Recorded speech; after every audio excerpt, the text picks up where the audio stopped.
Hello and welcome back to the Batuta Advocate radio show. Thank you for tuning in today. My name is Errol Parker, and as always, I'm joined by the man who was once commonly known as Dancing Clancy Overall. Yes, a throwback to my boxing troop days. Thank you, Errol, and thanks for joining us today, listeners.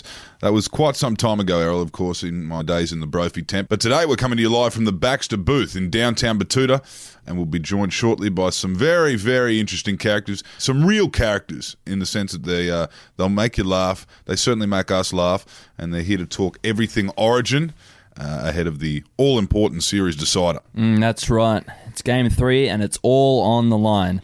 Mate against mate, state against state, in the greatest gladiatorial spectacle known to man. And we've got the guys from the More Fired Up podcast to help us dissect all the biggest talking points. Yes, they're friends of the show from the Diamantina Media Network, who can be found on whatever platform you get your podcast from, and provide a regular update of quality rugby league dribble every week. I do find them quite intellectual, actually, which is always interesting in this space. They're not titans of intellect like Gus Gould or Ray Warren, but they do offer up interesting and thought-provoking takes on the greatest game of all. We look forward to talking to them. Now, Dennis Carnahan and Chris Gale, no, not that Chris Gale. Chris Gale from the More Fired Up podcast are about to step into the Baxter booth, but keep an eye out for Dennis's very funny show, Rugby League the Musical, which is stopping at Toowoomba, Brisbane and the Gold Coast this week on Thursday the July 11th in Toowoomba, the Garden City, Friday the 12th in Brisbane and Sunday the 14th on the Gold Coast. It's doing other parts of the East Coast this July and August, so keep an eye out for it. It's a very funny and unique show, and I'll be very curious to see how some of his Queensland-centric content goes up there, because remember, this is the man that wrote That's in Queensland, of course, the eternal sledge dished out towards us Maroons fans every Origin, so make sure you don't miss it. You can grab the tickets on Moshsticks. And for all you non-rugby league diehards, just go with it. Just go with it. I'm sure you'll enjoy yourselves.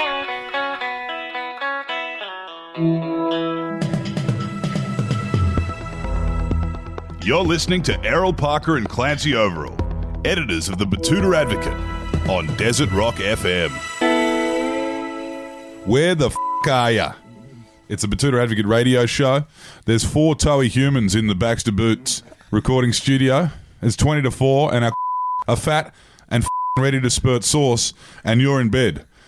Me. Fire up, you sad. It's the Origin special. Thank you for joining us. We've got the boys from Fire Up in the studio today.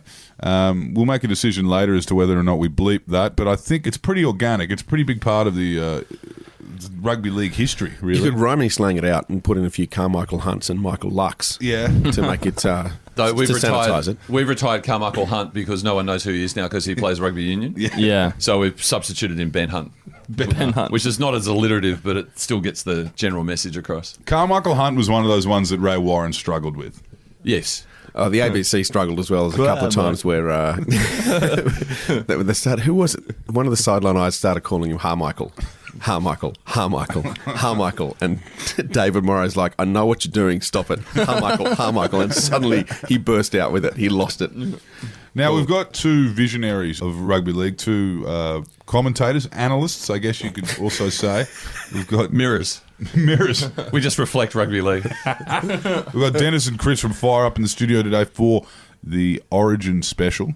And there's a lot to talk about, isn't there? It's always a lot to talk about, Clancy, when Origin is around. And we're prepared to do that. That's good. Well, as you know, you're talking to 2 Queensland supporters, and presumably you were 2 Blues supporters. Well, no. See, I was born and raised in the federal capital, so I'm a child of the Federation. Ooh. I'm above this interstate nonsense. Yeah, right. So I believe I can flim-flam it with the arrogance only a Canberran can have. I believe I can flim-flam. Oh, so you actually are. You are like how people from New South Wales and Queensland imagine people in the ACT would be, where they pick sides according to who they prefer. Well, generally, whoever favours. I've gone for Queensland for quite a while because they've had Papali as the sole Raiders representative, even though, of course, he's not a Canberran, he's a Kiwi from the North Island of Queensland. But they've got Jackie Boy Whiten, so I'm. It's not so much I'm going for them. I just hope A, they don't get injured, and B, he doesn't have the same hands he had last Saturday. That's what I'm hoping for Jackie Boy. But Dennis wrote That's in Queensland. Yeah. You know, that Yeah. legendary tune. That seemed to be written from a New South Wales point of view. Have I got that wrong? No, it wasn't at all. It was written from an entirely neutral point of view. And that's the beauty of it. It just happened to get sung by every single member of the continuous call team every time we mentioned Greg Inglis. That's right. Yeah. But it did also happen that Queenslanders have adopted it. And I've been given a certificate of Queenslandership by Special Minister of State Sterling Hinchcliffe because I identified that Queensland is not just arbitrary lines made up by humans put on a map. It is, in fact, on a higher existential plane. It's a state of Would you mind. disagree with that? No, I wouldn't. Well, I'd say that's why people from the territory tend to go for the Maroons, because Well- I think they're on that same tropical wavelength, where I think the people from the Australian Capital Territory down there, the cold country, I think they should really start to wake up to themselves.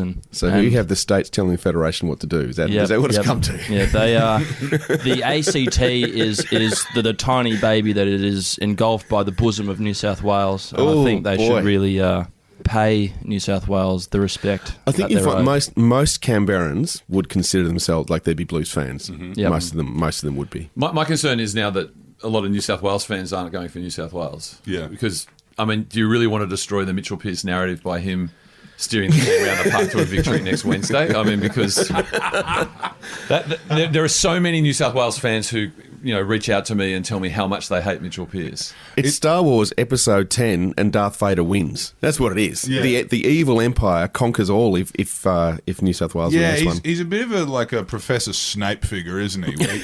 You guys have felt like it's been tough love. He was the good guy in the end. Yeah, I know that's the way it could go, but people only remember how mean Snape was. You know what I mean? I don't really look at Mitchell Pearce and think, geez, that's Snape. a mean bloke. No. I think, look, there's Cruel might be the word. There's a nice, a Labrador that is... With a pink nose, he's wagging his tail. Give us a pat. Well, it's kind of like His dad was a bulldog, though. Gal got a win. He got one win, right? Yeah. And everyone will remember Gal for the reason Channel 9 employs him. So they have Billy Slater to explain to the viewers what it's like to win an Origin, and Gal to explain what it's like to lose. Yeah. But surely there's some sort of karmic thing that will give Mitchell this... you hate to say Mitchell give the dog a bone. It just doesn't work, does it? But he won't be remembered for being a great Origin player, but maybe this is just some sort of... It would almost be torture if he did, because he'll come in, Billy Slater, for the one game, if they do get the win, but he kind of hasn't done the hard yards, hasn't been there for the whole series. So for his narrative, Could he win the medal? Imagine that. Is that Wouldn't still that be fantastic? Don't know what the numbers are yet, but if he gets 3 and no one else has got, and there's only been 1s and 2s handed out, possibly. That was the best quote from Origin 2018 when Slater won the medal and he went, "Oh, wow." Do you guys think that young Cleary is at risk of getting himself in that vortex that Mitchell Pearce is in terms of the lesser son of greater size who keeps getting picked? Oh, I don't know. He did, he did win the series last year. He was involved in that. Yeah. He does play a lot better when he's got one Jay Maloney standing next to him. There's no question of that.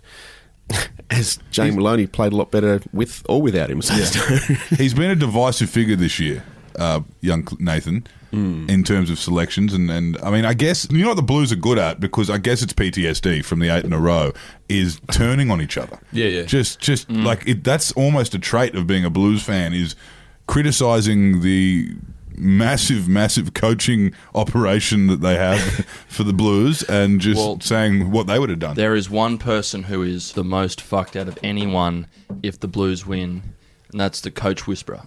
Well, that guy... Oh, no. So I think his entire business model's fucked. He can write a narrative to make himself clear, because I think you'll find, you look at Kevy's narrative and Kevy's words, I think Kevy's gone rogue. Yeah. He was whispered in the first game, done, we're going to win. Yep. But before the second game, Kevy has thought, I'm bigger than the coach whisperer, I can do without him. And so he's done away with him. And what happened? Smashed. Oh, so Now, he has done away with him. well, he hasn't. He's not in his ear. Chris, do you have anything to add to Well, I might have a little bit of a relationship with Bradley Charles Stubbs. That's all I want to this? say. He drank the Kool-Aid. And You know him.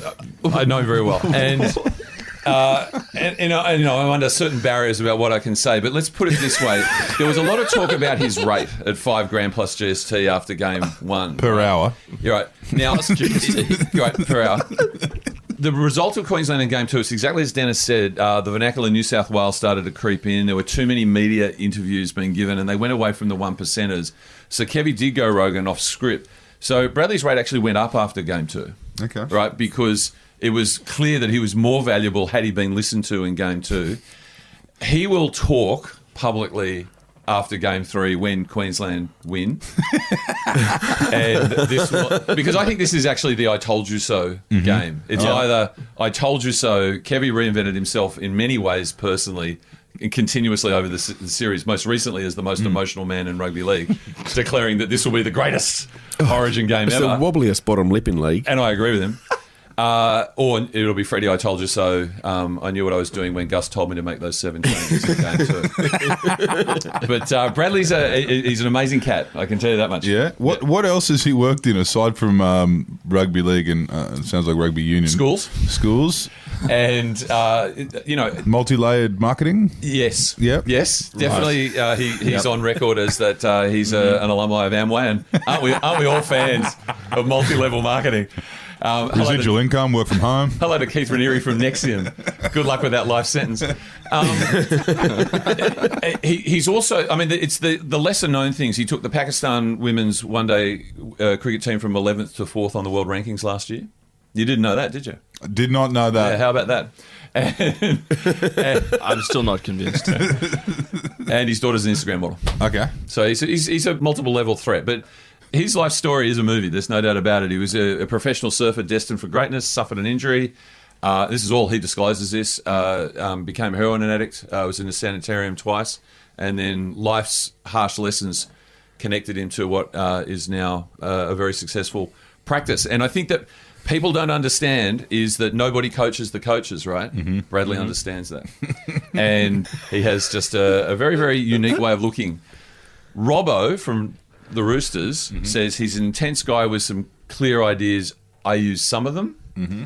Kevy, I think, was a little less subtle. I mean, you know he's on the script. You knew he was on the script when he started doing the finger pointing. You know, it's just point 1, we expect to win. Point 2, the other team. Yeah. So it's been a bit of a challenge for Kevy, I think. We're listening to you guys talk about it the other day, and I guess what you were saying was Queensland might have out-underdogged themselves. Or overdogged themselves. Overdogged. They've always been the underdog since the days of poker machines and, you guys buying all our players and us having to play effectively a resident of Origin match and getting towed up every year. I still love those games at Leichhardt. And then eventually we brought it back, Artie, but we remained a much smaller population, much more marginalised community, and outside of federal elections we really didn't have much of a say. And we've always been an underdog until this coach whisperer model of confidence. Yeah. And there was a anaphylactic shock, which is pretty textbook Queensland the other day. Someone nearly died in the camp. But you believe that, did you? I mean, yes. Wasn't it just upping the ante in terms of mystery viruses? Yeah. Because Gaggo went down with a mystery virus and it barely got any column inches. But Moses Mbai was all over the papers for a day. He nearly died. I've spoken to a doctor about this, and he reckons, look, if you have a reaction like that and you don't go to hospital, you didn't almost die. Yeah. Where he was on the floor, apparently, and then in walks a team doctor and goes, I'll just hit him with the EpiPen. And he's just come good. Did you not hear that the EpiPen was out of date? I think, yeah. So they just went for the adrenaline injection Pulp Fiction style instead? In his heart. Again, is Queensland that budget strapped that they can't afford a within time EpiPen? Well, at $5,000 an hour plus GST. Well, that's they've soaked up a little bit of that cash. I think that Queensland gets, you might have to do your own research if you're listening at home, but I think they get almost half of the national health budget. Yeah, right. Because that's where everyone EpiPens. Goes when they're old and fucked. Okay. Up to Queensland. Yeah, we discussed this before at the Gold Coast that they're sponsored by superannuation, the Gold Coast Titans, because that's the main industry up there. It's retirement. That's all you do up there. Well, a lesser known rugby league heartland, which is the Crystal Meth Coast north of Noosa, actually, where the waves stop and you kind of had, Harvey Bay, that kind of part Harvey of the world. Bay's a nice part of the world. Well, it is, and it also has the highest number per capita in Australia of mobility scooters. Right. Yeah, I mean, it's Queens. People do finish their marathon up in Queensland. So there's a lot of old codgers up there, but there's also a lot of young throbbers, if you will. Well, I guess what I'm getting at is we are no longer, in the eyes of the media this year, the underdogs. Maybe going into game 3 we are after that hiding in Perth, but is that why we copped that hiding, is because we got confident and acted like we were going to win. It's very New South Wales. I mean, you would recall that the Courier Mail, I was a Gold Coast bully a couple of years ago when the backflip happened in DCE. They pictured him as a blue because he's no loyalty, no integrity, no nothing, backflip, chasing the cash. They drew insect arms on him to say you're a filthy cockroach and you should stay down there. And now they've had to take that back, and he's now the captain of the team. And this is, again, back in the day where Cam Smith, Queensland's all about loyalty and mateship and sticking, and Queensland. It's all about Queensland. People in Queensland love Queensland in a way that people in New South Wales simply do not understand because they're just trying to build apartments and knock down stadiums and build more apartments. Whereas in Queensland, you listen to radio in Queensland, and obviously Ron Batuta will be in Queensland here, and so every show starts with, like, instead of a welcome to country, how good is Queensland? Isn't it great living? Isn't this the best state? We're so lucky to live in the best state in the world. You don't hear that in radio in Sydney. You don't hear anyone say, isn't this the best place in the world? So it's always had, like you say, the underdog, the ragtag bunch of colonials and retirees and young throbbers all putting together to go against the evil empire. They started to lose that by being arrogant. Yeah, by being cocky or even confident, which was the weirdest thing to ever. You got in uncharted territory for you guys. So I think, the game 2 was a lose the battle, win the war thing that, Kevy masterstroke, because when Queensland win, hi Bradley, it'll be that they sacrifice game 2 in order to set this up, because I can't think Queensland are about $4 or $5 right now, and and it's not getting any better with that's good money with time. It's a good investment. So I think you're absolutely right where you need to be. And there'll be more celebrations up here north of the border. The ambush is set, the hole is dug, there's a stick above it, and there's like a net. And New South Wales is walking in, they're going to trip over the stick, the net's going to fall, the Queensland trap. That's what you're calling? I'm loving it. Are you still confident in New South Wales' ability to lose the unloseable? Supremely confident. Yeah. And I was listening to Gus Gould's 6 Tackles with Gus, which to me is for people who they probably get the same thing out of listening to a John Edward show or a Tony Robbins motivational tape. Gus Gould to me is a spiritual text, and he is saying exactly the same thing he said before game 1. Queensland can win this. I am nervous, and it's simply because you guys understand deciders. Yeah. You're 15-4 in all-time Origin deciders. New South Wales hasn't won a decider in Sydney since 2004, when I was in high school. I mean, it's just looking bad. No, you weren't. I went back. I had a couple What were you doing there? couple of bridging courses. Yeah, I was in high school then. Well, if it rains, Some mud runners, you reckon? Queensland's probably going to do their ass. Because everyone knows that Queensland can't play in the rain. Well, we learned that last match. That, Maybe it was the Perth thing. Maybe it was the fact that Queenslanders don't fly that much. Flying to Perth is the biggest. Why would flight you leave? You're in the best place in the world. No, Is that what you're saying? It's true. Why would you leave? Mind you, To go and get the services of Charlie Teo. Yeah. There's plenty of reasons to leave, I guess. If you've got a bad headache. This actually is a current debate in rugby league about, you've got to play in all conditions. And again, Gus was saying that this week in his podcast, which I made sure I listened to before I came here today. And you should be able to adjust to conditions. So the argument, going to your Raiders who got done up in Darwin, was that you should be able to cope with the heat. No, that's a soft excuse. In the same way that teams come down to Canberra should be able to cope with the cold. So that's been discounted as a factor. But travel is actually accepted because the Raiders took 17 hours to get from Canberra to Darwin. Which means there's obviously an opening for a travel agent in Canberra who can do a little bit better than that. It's the second time this year so that they've taken 17 hours I think you're right to fly about Queensland. somewhere. Well, flying to Perth would be the longest flight any NRL player makes in a playing Yeah, playing year. It's further than New Zealand, isn't it? Yeah. Yeah. Yeah, Oh, yeah, it yeah, is. much further. I don't know how Ray Warren likes going over there. First class, he because likes going over there. he doesn't like airplanes. We heard about Yeah. what happened. So he accepted that he flew, but he flew business. Right. And the new Channel 9, because they're owned by private equity now or something, aren't they? Yeah. Everyone else had to fly economy. And it was very much a talking point the whole time they were over there. And I felt the Channel 9 coverage was about 10% off. I don't know if you felt that as well. Well, if you fly domestically in business class, you're a fucking pig. I mean, there is no need. There is absolutely no need. You're looking at someone who does it. But come on, I'm 2 meters tall. We did a business class red eye from Perth. We actually have done it domestically after That's on the different, tour.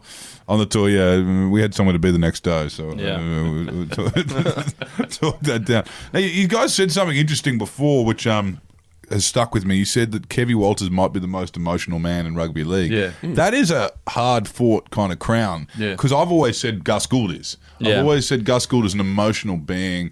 And also, the more I read, Buzz Rothfeld also is. He's just he himself is. Well, he doesn't have that much sort of reason because he hasn't had that many head knocks. Yeah. I think the more times you've had your head smashed against the cricket Lane Park pitch, turf. yeah, I think that makes you a bit more emotional. A little less stoic. Yeah. Yeah, it's all A little more variations, though, confused. isn't it? Like, I think Kevy is... Because, I hated the Walters brothers when they were playing, not knowing that Kevy Walters is pretty much the nicest man in rugby league, right? And to me, Kevy is a positive emotion. He's very naked and he's very sincere. Gus, who's... I think, first of all, clearly the smartest man in rugby league, but he's completely driven on hate. Yeah. Which is the actual DNA of And he's rugby league. volatile, too. That's right. I mean, you do not cross that man. Did you see right? the double take Errol took when you said naked? Errol was naked Kevy Walters. And It's better than a naked Gould, I've got to say. why wasn't he in the commentary box in game 2? There's something going on here, right? And there's definitely something. I've heard the basic rumor is that Gus is the architect behind the retooled New South Wales team. He's holding his powder dry till he can go guys like Paul Kent after they win game 3. Yeah. And the Freddie and Gus are going as a package to the Canterbury Bankstown Bulldogs. Goodbye, 15 pay after game 3. This is what I'm hearing. Whereas Buzz, I think, has become more adorable as he's been on TV more because, first of all, you feel bad for him because he was sweating like a dog in his early episodes of 360, and like David Letterman, they turned the thermostat down. And now you feel Buzz is just slightly off the pace. He can't say Travojevic and those sorts of things. He's kind of like that uncle. The Travojevic. Yeah. So, I think they're all emotional in their own ways. Yeah. It's an emotional game. It's always been an emotional game.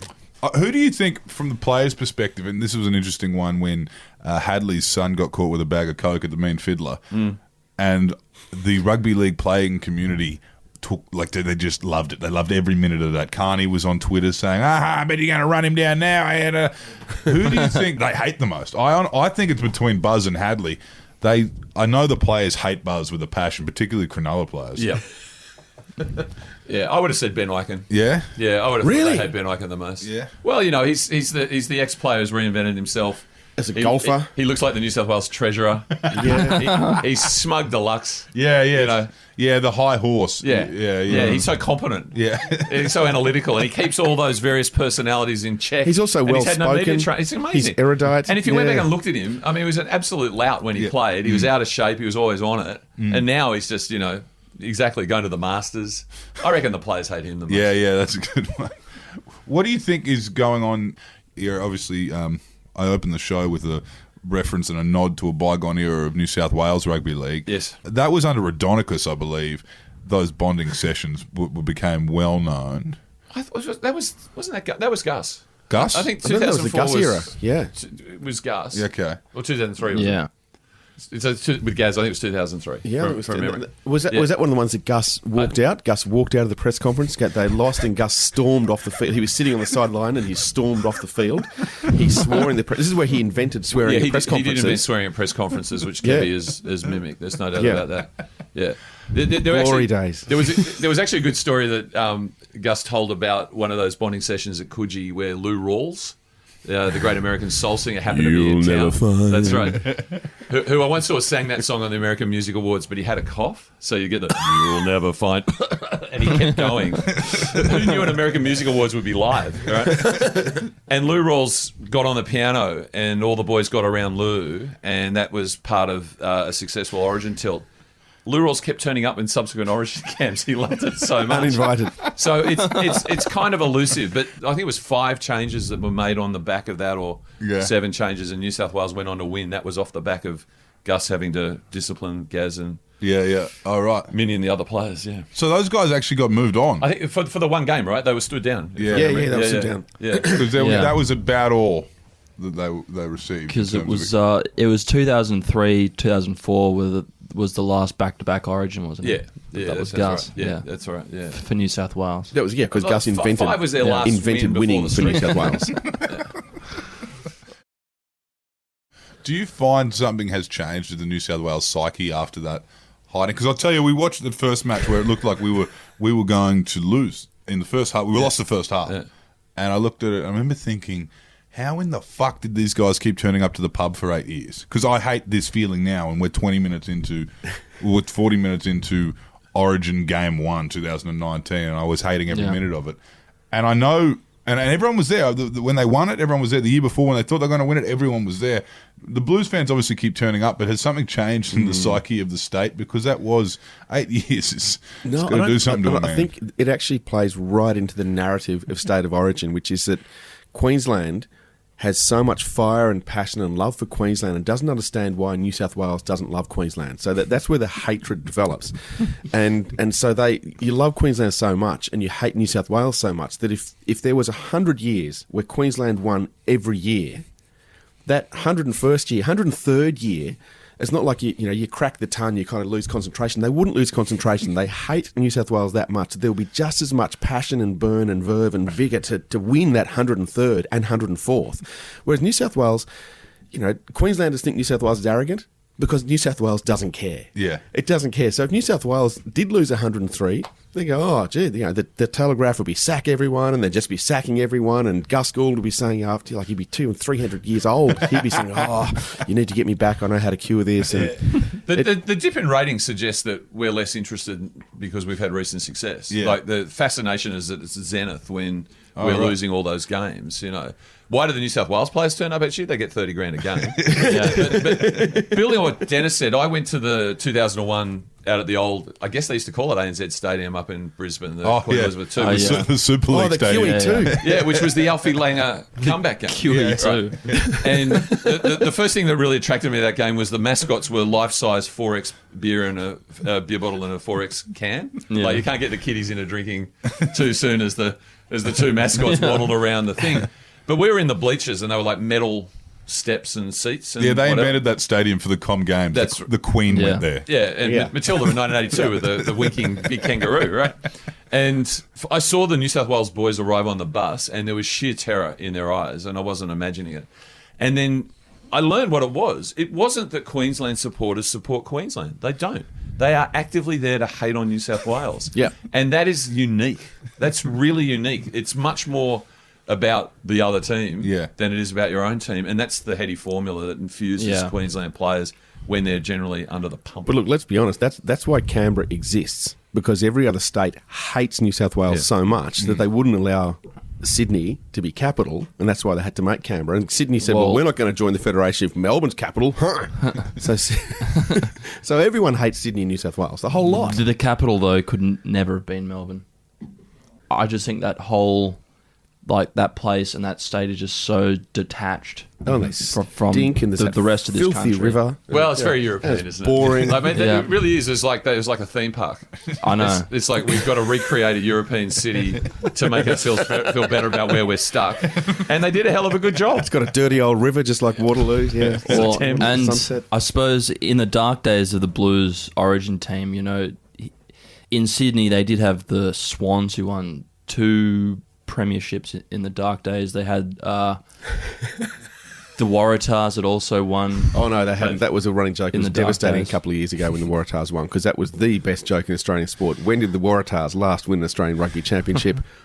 Never. But it's a trick question. But damn it, they won a couple of years ago, I think, Yeah. didn't they? But it was great relief. It let off a valve, didn't it? Yeah, it gave But them like you something said- to cheer about. So are you? Hang on. Just let's backtrack here. You're saying that during the New South Wales dark days, that's when Yes. are you putting a Gil McLaughlin thing in? Are you saying this is an AFL conspiracy?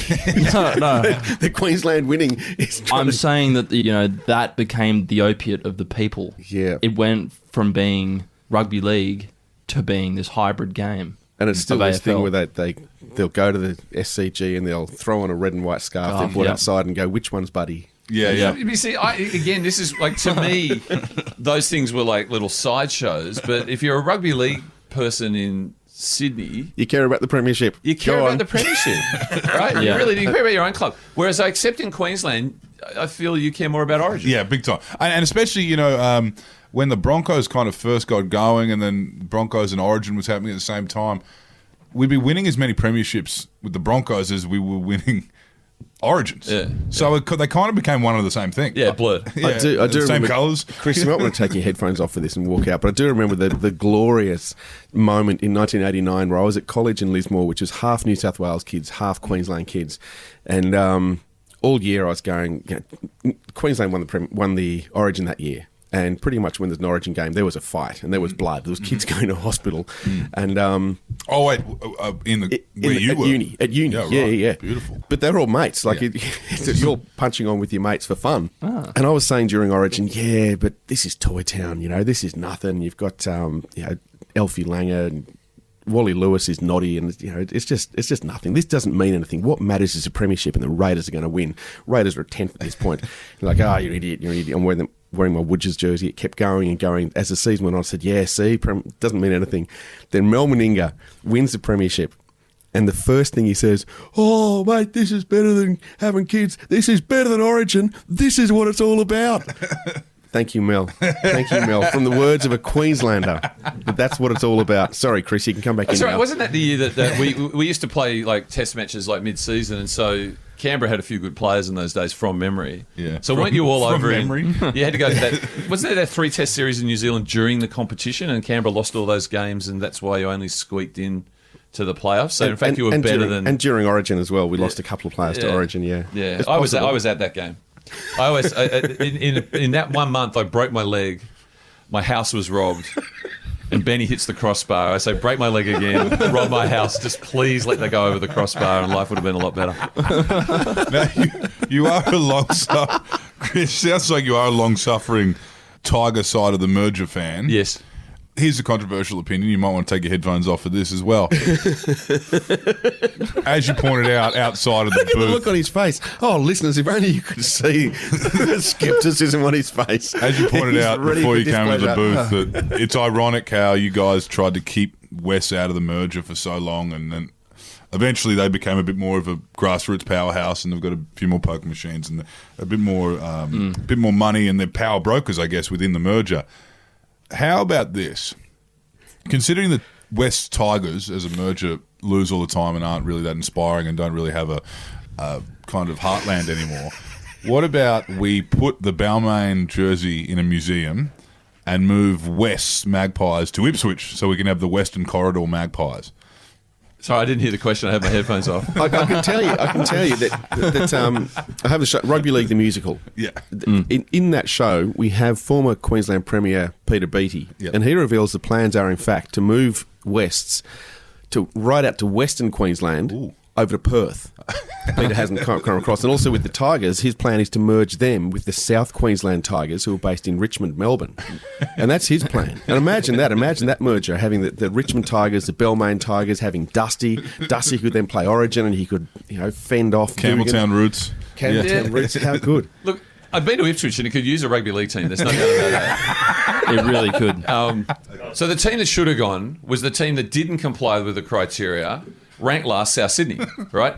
Quite appropriately kicked out. They only ended up winning a comp because they were saved by one person, Russell Crowe, who I'm looking forward to seeing play Roger Ailes in that Stan soap opera.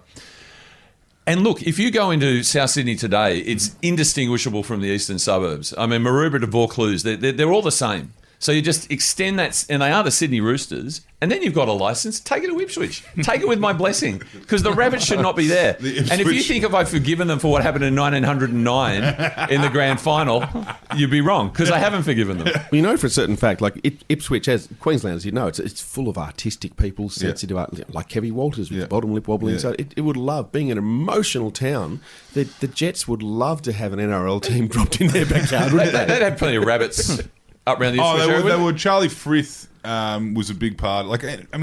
Queensland for years didn't have a team in the New South Wales Rugby League, so they would support. Each town would support wherever their golden boy went. Yeah, right. And Western Queensland sent a few down to to the Rabbitohs. Obviously, Roma, that area, they all still support Roosters because of Artie Beetson. Yeah. But what you're getting at now is that, Redfern's being zhuzhed up, gentrified. Yeah, I reckon- Does gentrification kill rugby league at the end of the Yeah. Like, is this the issue with rugby league? And talk about, If it does, then it's completely fucked the fucking Tigers. because Balmain MacArthur region. I say MacArthur region. Balmain isn't exactly the Western Corridor or Ipswich. Not a lot of shipbuilding going on. All those factories, Colgate Palmolive, Monsanto, all now medium density housing and people developing all sorts of health problems. Surprisingly. But I am prepared to say, as someone who works in Balmain, that we are no longer the heartland of the West Tigers. I'm prepared to concede that. So, but we can talk about all the threats that rugby league face, like ex-footballers running the books. We can talk about, obviously, the off-season from hell, and I think we've just scraped the surface on is a generation of players who've grown up with iPhones. I don't know if this is over yet, but at the end of the day, does gentrification kill the game? Does the game cannot exist in nice areas? It kills league and it allows AFL to grow. Scourge. Yeah, it does. Yeah, well, I mean, I think there's no better example of that at the moment than the concussion debate. And I heard Jess Halloran talking about this, there's a American researcher said that kids shouldn't play tackle football until they're 14. Yeah. So how are you going to develop any skills if you can't tackle under you're 14? And Steve Mascord, who I think writes very sensitively and intelligently on this subject, he has a doomsday clock around rugby league. 5 years ago, he said the game was 150 years from extinction. Now he's got it at less than 100. Yeah, it's a bit like a climate change kind of. It's accelerating. So I think gentrification, health research, people actually wanting to live happy and fulfilling lives are all threats to rugby league. And we are probably about 15 years away from rollerball. Yeah, you reckon? There'll be certain humans bred purely to go into that gladiatorial, short-term... Our necklace titans. Yeah, it's de-evolution. Do you think the jobs in rugby league are in danger of being automated? If it's like, look. Well, the Melbourne Storm is a huge experiment in that because they are pretty much automatons. Apart from the highly emotional, between him and Ricky for the most emotional coach. Bellamy. Yeah, Bellamy. Because this whole competition could one day turn into robot wars. Yeah, very much. Yeah, and I mean, and you can sort of see examples at the moment of where the structural unemployment's occurring and where they're actually just creating things for people to do. So I was out at the very dewy Bankwest Stadium last Thursday where Benji Marshall failed to do the drop restart within 30 seconds. And we're all going, we've never seen that, we've never seen that. That was purely done that that person operating that clock has nothing to do, right? So they just allowed that to happen once to justify that person's job. These jobs are all going. We don't need people to do any of these things because we get it wrong, human error. Yeah. There was a sin binning where a guy got back on the field a minute and a half too early, I think, in the Penrith Warriors game. We actually need to take the human element completely out of it. I mean, the bunker only fails because there are people in there. Yeah. But not just that. Like you're saying, there's job creation. Well, let's make a second referee. There's job creation. Let's put none of it works. Let's put 47 people in the bunker. Every time you put the human element in a rugby league, it stuffs up. It does. There was about 3 years in a row where the Cowboys missed out on the finals because of a seven tackle. Well, there was seven tackle try. try. Also a massive knock-on try that went to Manly. Hence why Queenslanders hate New South Wales, because it was a Phillip Street conspiracy. I mean, the rugby league isn't in Phillip Street anymore, but it's still a Phillip Street conspiracy because it's just a trope. That was the deal. The deal was Queensland can have Origin, New South Wales has a premiership, so they had to keep the Queensland teams out, and that's why there was the knock-on, which was allowed to go forward as a try, and that's why you'd see Paul Green and you'd see what's his name? I've forgotten. He's so long gone. The headgear, the Queenslander. What's his name? Jonathan Thurston, JT. You'd see that old guy. You'd see him going that faded hack. Every press conference when they'd be talking about the conspiracy. They knew it. Well, it was a real blow. And I'll tell you, Bob Catter's right about a few things, but he was particularly right about this. When Queensland had two teams in the grand final, and they had to play at Allphones Arena or whatever the hell it was in Homebush, and two Queensland teams had to play in Sydney for their grand final, And then Qantas just does price gouging from Townsville. So Yeah. you've got It was beautiful. all these guys in the Well- nosebleeds with a Cooper's who've paid $2,000 one way to get there, and they're just going to figure it out after the match. They might stay if they win. The last grand final, and I'm pretty sure it's the only one to be played out in New South Wales, was played at QE2 in '97. Wasn't it? Well, that was Super The League. Super League. one. Super League. So that was yeah, the parallel. yeah. The Broncos beat the Sharks. That was the night Scott Morrison Yes. Went to Engadine. into Engadine. Yeah. Yeah. I think it was the semi-final before that. No, they were saying it was definitely the that night of the grand final. It was the night of the grand final. Because the Sharks had so much frustration, and he thought he'd finally be able to let go, and he let go too early. It But didn't make it. by the way, that's why rugby league is beautiful, because we say it's a game built on hate. It's also basically a game built on failure. Like the Premiership has 15/16 of the population shattered every year because they end up losing, right? And even someone who has the most glittering storied career of any coach, i.e. Supercoach Bennett, in 2015 he's one tackle away from actually they'd go, you know what, we'll make a coach an immortal, Yeah. right? And they didn't get it. Or one Ben Hunt catching the kickoff away. No. That's irrelevant. That was extra time. Adam Blair was the one who got Yeah. closest. One tackle, and they win the thing when his first year back. And even Bennett doesn't get the complete fairy tale. Well, and let's not forget that this whole game effectively is played under a team, the Melbourne Storm, which is the most successful team of the last 10, 20 years. Sure. Who come from an area where no one really cares about rugby league. So we're all playing underneath this institution that doesn't matter. It doesn't really matter. Second place is the winner, really. That's right. That's right. They have had one Victorian-born person play for the Storm Yeah, it was an in older that guy. 25 Is years. that Robbie Kearns? Yeah. No, it wasn't Robbie Kearns. No, Yeah. that they've had one person who's come up through their juniors program. Yeah, they'd won Yeah. Victorian. through the Tonamanapia? grassroots. Yeah. Maybe? Yeah. Maybe? Came Yeah. through the grassroots. I think Yeah. it might be, yeah. I do feel sorry for those Tongans and Samoan guys who. There's a big population in Melbourne, and they don't really have much representation in the AFL. So what are they doing? They're looking for footy clubs to. Well, I think there's about 10,000 of them. They're the ones that go to Melbourne Rectangular Stadium. It hasn't even got a name. Melbourne Rectangular rectangular. stadium. That's because you work for the Glorious ABC, name. right? But no, that's what it's called. It's not, when the football did something here. It was an Asian Commonwealth Cup. Games? Commonwealth Games. Oh, no, the Rugby League World Cup. No, it was the Rugby League World football Cup. thing, and they couldn't use They the couldn't- name. yeah, but I think it for was the Rugby League sponsorship. World Cup. They couldn't And use the sponsor's name. Called So it it was, the Melbourne Rectangular Stadium. They didn't call it, Bellamy Stadium. That's his actual name. Yeah, that's its official Melbourne title. Rectangular Statement. Fuck that place. That's how much Melbourne cares about it.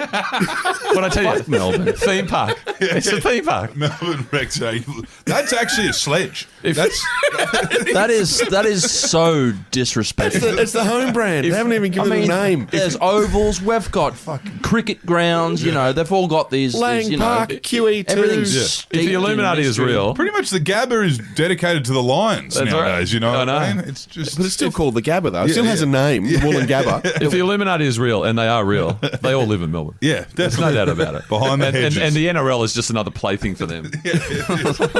and meanwhile, in the rapidly gentrifying areas north of Wagga, people will continue to fight for that place below North of the Melbourne Storm. Barassi line. Exactly right. Well, thank you for joining us today, guys. It's been good. Just quickly, tips for Wednesday. Well, Boy. I'm tipping New South Wales, but Queensland will win because they're done. Done. They're only Done. done. They're not done. But 2 dones wins you a series. But I'm tipping New South Wales. I'm tipping the ambush. Yep. I'm tipping this unsung bunch of ragtag nobodies from Sydney and New Zealand and Tonga, and even though the Port Headland boy's gone, they've still got the boy from Darwin. Yeah. The ragtag bunch is going to get together and beat the evil empire. Do you reckon the Darwin boy is going to be first try scorer? I don't know, but he'll certainly be the first try celebrator. If there's a celebration to be had, the Darwin boy will be the one doing it. Lifting someone. Yeah. Who do you guys like? At $5,